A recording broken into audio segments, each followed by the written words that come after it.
You ever notice how the moment you start defending yourself, you've already lost? It doesn't matter if you're right. It doesn't matter if your logic is flawless. The second you open your mouth to explain, justify, or prove your innocence, the power shifts. You go from being in control to being controlled. And that, Machiavelli would say, is the first mistake of the weak. Because the need to defend is not a sign of strength. It's a confession of insecurity.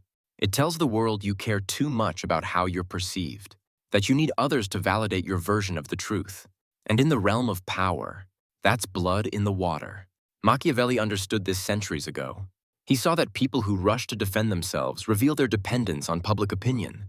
They reveal that they fear judgment more than they value composure. And once someone knows what you fear, they own you. Think about it. When someone accuses you of something or spreads a rumor or mocks you in front of others, what's your instinct?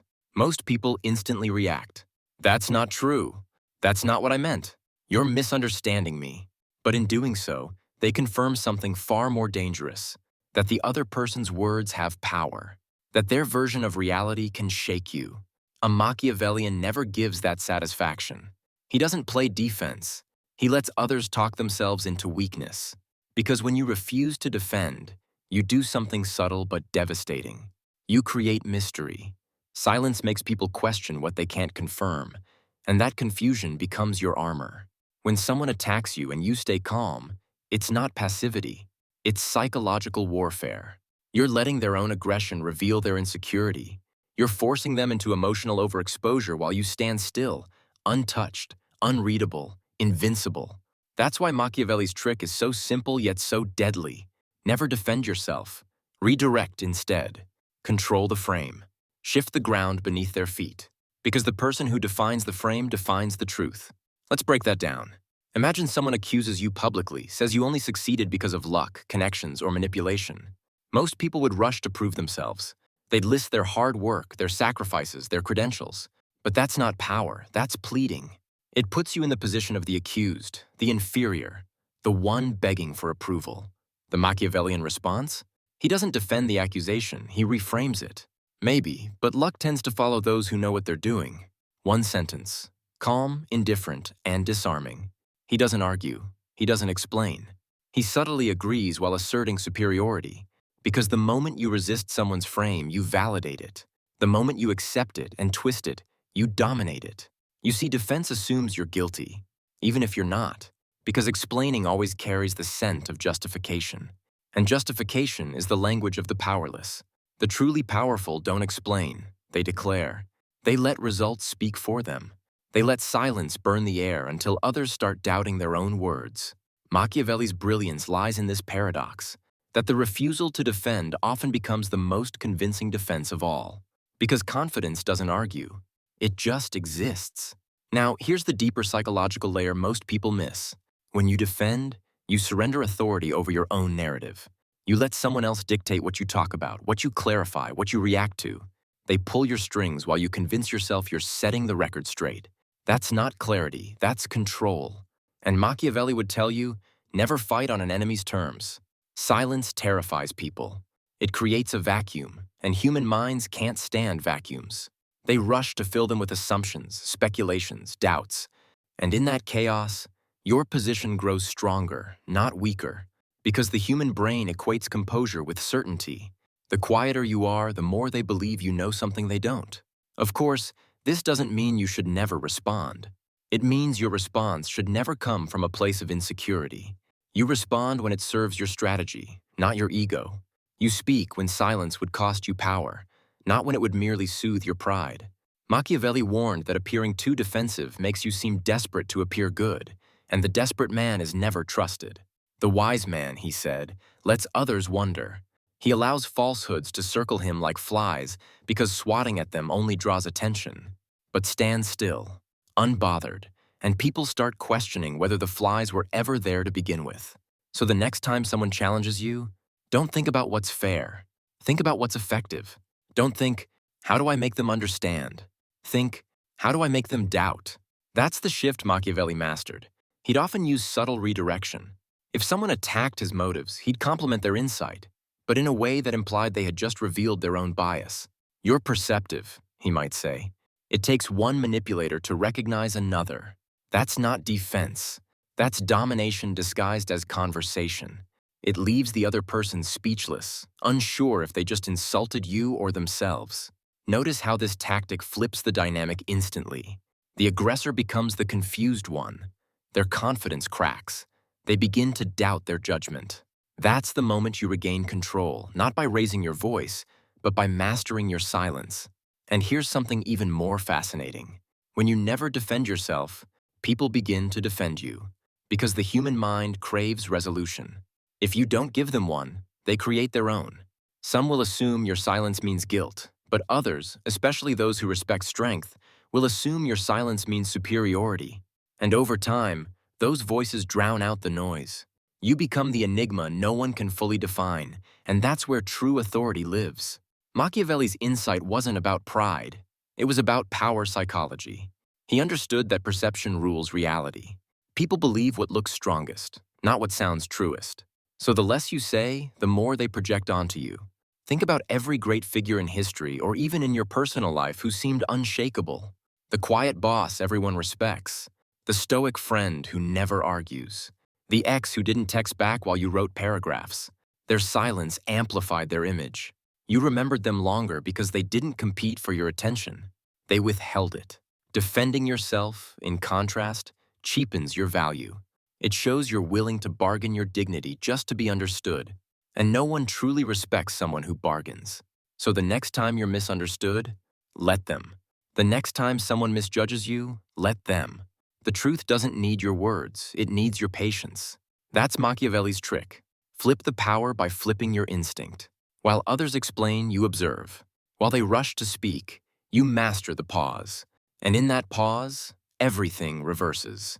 The more they try to pin you down, the more untouchable you become. Because a person who doesn't defend is a person no one knows how to attack. You stop being predictable. You stop being readable. You stop being emotionally accessible to manipulation. And once you reach that level, when people can't tell whether you're confident or cunning, innocent or dangerous, that's when they stop trying to challenge you altogether. They start respecting you in silence, the same way you mastered yours. And here's the irony Machiavelli loved most. The act of not defending yourself doesn't just protect your power, it multiplies it. Because when people realize they can't provoke you, they start seeking your approval instead. They start performing for your silence. They start wondering what you think, and in their overthinking, you gain total psychological leverage. You see, people crave reaction. They measure their importance by how much emotional movement they can create in others. When you defend yourself, you give them proof they matter to you. But when you don't, when you stay composed, calm, unreadable, you starve them of that validation. And nothing weakens a manipulator faster than realizing they can't control your state. This is why Machiavelli advised princes to appear calm in the face of scandal or insult. He knew that outrage is a confession. It tells the world that something got to you. But indifference? That's terrifying. Because people don't know whether you didn't hear the insult or you just didn't care. That uncertainty keeps them cautious. Let's make it more practical. Imagine you're in a workplace meeting and someone subtly undermines you. That idea is interesting, but maybe too ambitious for your experience level. A defensive person reacts instantly. I've handled bigger projects before. They think they're standing up for themselves, but what they've really done is confirm the attacker's frame, that they're being evaluated, that they need to prove themselves. The Machiavellian response? A half smile. You're probably right. Ambition's a dangerous thing. And then continue speaking as if the comment never mattered. That one move turns the aggressor into a fool. Because now they're the only one emotionally involved. And you've just made it clear you control your own validation. Machiavelli's entire philosophy of power was built on this. Never fight battles that reveal your weakness. He said, "The wise man does at once what the fool does finally." Meaning, don't wait until you're publicly humiliated to realize silence was your greatest weapon.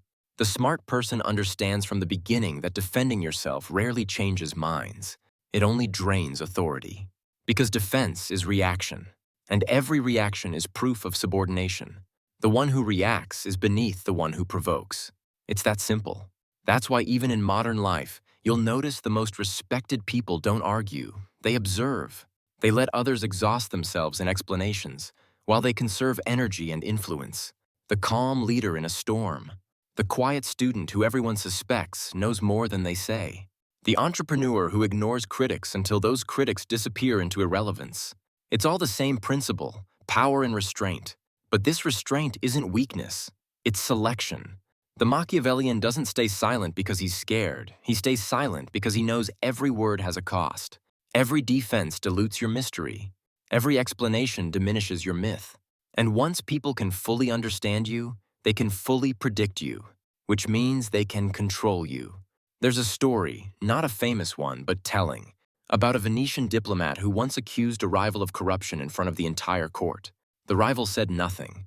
For days, he said nothing. People began whispering that he must be guilty. But then slowly they started asking, why would a guilty man stay silent when his reputation was collapsing? Maybe he was confident because he knew something they didn't. Within a week, suspicion flipped. The accuser was seen as desperate, jealous, untrustworthy. The silent man's status rose higher than before. That's the Machiavellian magic. Time does the defending for you. When you don't rush to explain, you give reality space to vindicate you. You bet on your reputation being stronger than their rumor. And when that bet pays off, your credibility becomes untouchable. Here's the real psychology behind why this works. Most accusations die not because they're disproven, but because people get bored. Drama feeds on reaction. The moment you stop feeding it, it suffocates. Silence starves gossip. It kills it without confrontation. But let's flip the perspective. What if someone powerful is silent toward you? You'd feel uneasy, right? You'd replay the interaction in your head, wondering what they think, whether they're planning something, whether you said too much. That's exactly the state Machiavelli wanted his enemies in, thinking too much, feeling uncertain, while he thought nothing at all. Because overthinking is a form of submission. That's why never defending yourself is not passivity. It's psychological offense. You make others wrestle with their own doubts while you stay mentally free. You let them drown in the noise they created while you appear above it, untouched. Of course, this requires ego control. Most people can't handle being misunderstood. They crave being seen for who they are. But Machiavelli would laugh at that. Power doesn't care about being seen. It cares about being feared, respected, or at least never underestimated. And that comes not from transparency, but from opacity. The less they know about your motives, the more they have to assume. You can test this yourself in everyday life. The next time someone accuses you of something false, stay silent. Don't even try to look innocent. Just look calm. Watch how their energy shifts. Watch how they start over-explaining their accusation, trying to convince others, even themselves. They become the one who looks defensive. You didn't say a word, and yet they're the one unraveling. That's the inversion of power.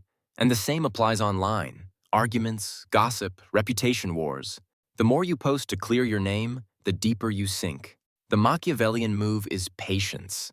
Let others speak. Let the fire burn out. And when the ashes settle, people remember one thing. You didn't flinch. Because silence builds myth. Myths are the currency of power. They can't form around someone who's constantly explaining themselves. They form around the person who remains just out of reach, the one who seems to know something the rest don't. Machiavelli's trick wasn't about arrogance. It was about leverage. He knew most people are too emotional to play the long game. They react, defend, justify, and in doing so, they reveal what button to press next time. But the man who doesn't react, you can't manipulate him. You can't predict him. And that unpredictability becomes untouchable power. So here's the rule he would give you. Every attack is an invitation to defend. Decline it. Every accusation is bait. Don't bite. The second you resist the urge to explain, you've already won half the battle. And this isn't just about enemies, it's about relationships too. The partner who accuses you of something just to get attention, the friend who guilt trips you for boundaries, the coworker who questions your competence in front of others. The moment you defend, you validate their emotional control. But when you calmly refuse, they're forced to face the emptiness of their tactic. You don't feed it, so it dies. Silence doesn't mean you're weak, it means you're selective. You choose your battlegrounds, your moments, your words. That's what separates the Machiavellian mind from everyone else. And when you finally do speak, when you decide it's time, your words carry the weight of thunder. Because you didn't waste them trying to be understood. You saved them to command understanding. And this is where the game flips entirely. The moment you realize that defending yourself isn't about truth, it's about hierarchy. Because the second you explain, you're admitting that the other person has the right to question you. You've acknowledged their authority over your character, your actions, your choices. And from that point on, no matter what you say, you've already placed yourself below them. Machiavelli would say, "Never argue about your honor with those beneath you. It lowers you to their level." That's the deeper meaning behind never defending yourself. It's not arrogance. It's strategic dignity. It's refusing to let someone else set the terms of your worth. Because power is not what you say about yourself. It's what others whisper about you when you're not in the room. The Machiavellian understands that silence is a mirror. It forces people to project their own minds onto you. The wise will assume calmness means strength. The insecure will assume it's guilt. But both reveal themselves in how they interpret your quiet. And that's information. The kind of intelligence Machiavelli prized above all else. So when you stay silent, you're not doing nothing. You're studying. You're observing who rushes to attack, who stays neutral, who defends you. Every reaction exposes alliances and weaknesses. Your silence becomes a trap, not a retreat. And the beauty of this trap is that no one even realizes they've walked into it. Think of how rulers, CEOs, or even dominant personalities use this. They don't debate rumors. They don't correct every misconception. They act. They move. They succeed. They understand that while others are busy arguing about their reputation, they're busy strengthening it through results. That's the Machiavellian paradox. By not defending yourself, you force others to defend your image for you. Because people are drawn to strength. And strength looks like someone who doesn't flinch under misunderstanding. There's something intoxicating about that kind of composure. It makes people rethink their assumptions. It makes them question whether they misjudged you. And when they start doing that, you've already regained control of the narrative without saying a word. Machiavelli knew words are like currency. The more you spend, the less they're worth. When you speak rarely, every word becomes valuable. So if you waste them defending yourself, you cheapen your influence. But if you withhold them, your silence becomes an event in itself. People start analyzing it, talking about it, filling the gaps with theories. That's when you stop being a participant in gossip and become the myth it revolves around. The longer you play this game, the more you'll notice something strange. People who used to challenge you start holding back. Not because you scared them, but because you confused them. You disrupted their pattern. They don't know how to get a rise out of you anymore, so they retreat. And once they retreat, you own the psychological high ground. Machiavelli wrote that men are simple creatures. They're either seduced by hope or controlled by fear. Silence does both. It makes some hope you still favor them, and it makes others fear you know more than you're saying. Either way, you win without fighting. But make no mistake, this requires discipline, the hardest kind, because it means walking through falsehoods without correcting them. It means hearing lies about yourself and letting them exist, untouched. It means mastering your emotional need for justice. That's not easy, but that's why so few ever achieve real presence. There's a strange thing that happens when you reach that level of restraint. People start policing themselves around you. They choose their words carefully. They second-guess their tone. They try to read your face. That's dominance without aggression. That's respect born from uncertainty. And the ones who once attacked you, they start circling back, testing your boundaries with politeness this time. They'll say things like, "I didn't mean it that way," or, "You know I respect you, right?" They're seeking reconciliation not because you demanded it, but because your silence made them uncomfortable. Guilt grows best in quiet rooms. Machiavelli would call that the art of invisible punishment. You didn't retaliate, but they still feel the weight of what they did. You didn't shame them, but they shame themselves in your presence. That's the highest form of power, when your mere existence corrects others' behavior. And here's the truth. Defending yourself is easy. Anyone can do it. Silence takes mastery. It requires you to trust your strength more than your words. To let time, not emotion, prove your point. Because in the end, time always sides with those who stay composed. Every empire, every relationship, every business, the people who last longest are not the ones who win every argument, but the ones who don't get dragged into them. They understand that reacting is losing. That calmness is control. So the next time you're tempted to explain yourself, remember what's really happening. Someone is baiting you into equality. They want you on the same level, arguing for validation. Don't give it. Stay where they can't reach. Because when you defend yourself, you're saying, "Your opinion of me matters." But when you don't, you're saying, My reality doesn't need your approval. One creates dependency, the other creates dominance. And eventually, the world learns to believe the one who doesn't explain, not because they always tell the truth, but because they never chase belief. The Machiavellian doesn't win arguments. He outlasts them.